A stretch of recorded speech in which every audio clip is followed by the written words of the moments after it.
DC has some of the most iconic heroes ever created. Godlike, mythical, larger than life. But there's a growing problem with how DC handles its top-tier heroes. And it's not about visual CGI or even writing quality. It's about power scaling and how similar everyone feels.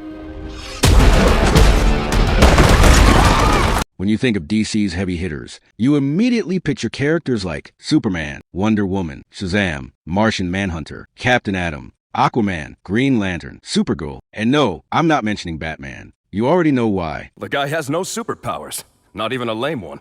Boom, you're dead. Oh my god, are you crying? No, it's just raining.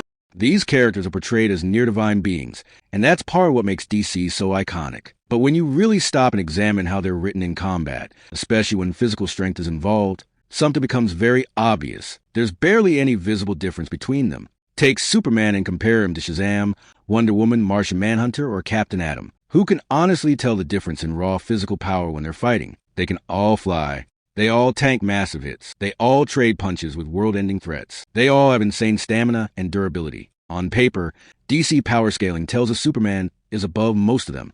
But when they clash on screen or on the page, that difference rarely shows. Fights often end in stalemates. Or worse, Superman loses outright. And when that happens, people say, oh, he was holding back. But that excuse only works for so long, especially when we've clearly seen him go all out and still fail to decisively overpower characters who are supposedly below him.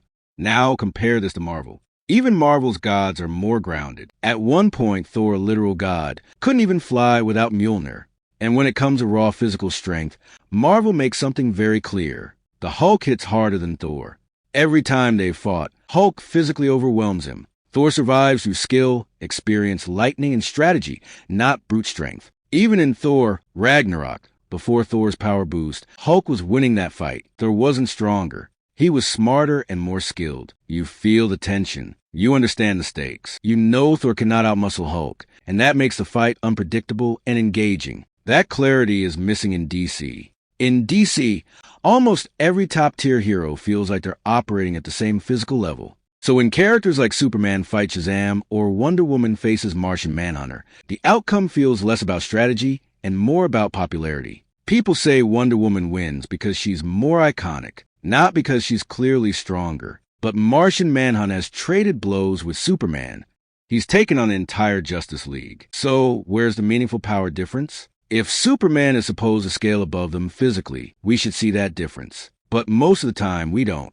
And this leads to the biggest issue, team dynamics. Because most DC top tiers are so similar in strength, their battles rely almost entirely on brute force. Darkseid? Punch harder. Doomsday? Punch harder. Steppenwolf? Punch harder. Everyone's doing the same thing, which raises an uncomfortable question. If Superman can just solve the problem with brute force, why does he even need the team? The DCEU's Justice League finale perfectly exposes this problem. Wonder Woman, Aquaman, and the rest are fighting Steppenwolf together.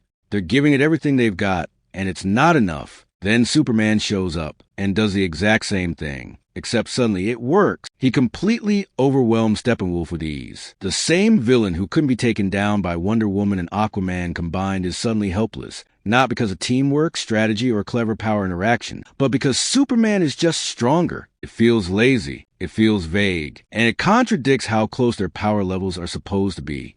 Imagine how much better that scene would have been if Superman joined the fight with them, combining strength, skill, and teamwork to finally bring Steppenwolf down together. Instead, the scene unintentionally makes the Justice League feel pointless. Nice call. What else you got? Well, Thor's taking on a squadron down on 6th. And he didn't invite me. Marvel handles this far better. Even their strongest heroes need the team. Thor, Hulk, Iron Man, Captain America. Each one brings something unique to the battlefield. Their powers interact. They cover each other's weaknesses. They rely on coordination, timing, and creativity, not just raw force. That's why Marvel team fights feel dynamic and unpredictable. DC has incredible heroes, mythic, iconic, godlike, but when almost every top-tier hero is portrayed as nearly equal in physical power, it creates a major storytelling problem. There are fewer stakes, less tension, and weaker team dynamics. DC doesn't need to nerf its heroes. It needs clearer power distinctions and more creative use of abilities, especially in team battles. Because when everyone can punch just as hard as Superman, the Justice League stops feeling like a team and starts feeling like a crowd. Alright. But that's just how I see it. What do you think?